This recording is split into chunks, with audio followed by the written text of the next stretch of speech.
Sacha kale ulot sana. Sana ba mura-mura kiyo. Hello ko naman hello. Nasa to sasa ni. Naman ko no. Yasa to no. Kamura-mura ka luna kasi. Alay na niya. Nakatung sa bila.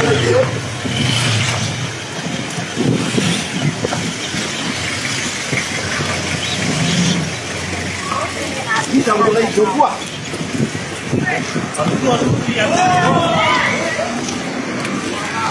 Bisa pun naruh ke mulai isi.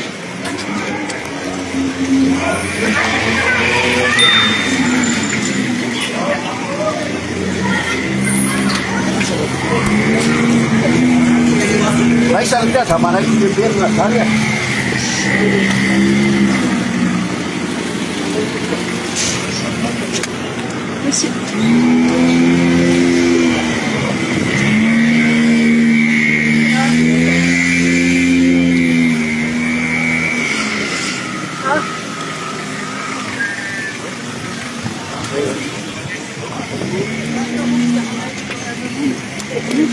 Que faites-vous ici? Vous êtes venu parler aux Je vais aller au bureau. Ah, d'accord. Oui, j'habite là et je vais aller au bureau. Et on vous empêche d'y aller? Non, mais quand même, on est en train de m'insulter. Je ne tolère pas ça. D'accord. Qu'est-ce qu'ils ont dit, les manifestants? Vous étiez là. Vous n'avez rien vu? Non, j'ai pas vu. Oh, d'accord, la prochaine fois, il faut regarder. D'accord. Vous êtes journaliste, il faut regarder. Et donc, vous êtes pour parler avec les manifestants? Non, je ne parle pas, c'est pas mon rôle. D'accord. Pourquoi parlementer? Je pense qu'il y a un appel au dialogue.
Las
Mety mbola mandamina zay na tonga n'iny teo.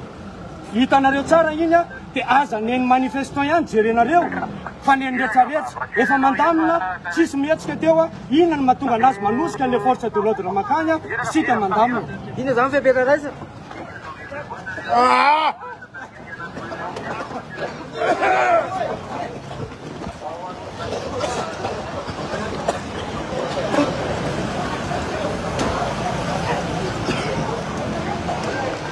Refelina turcă.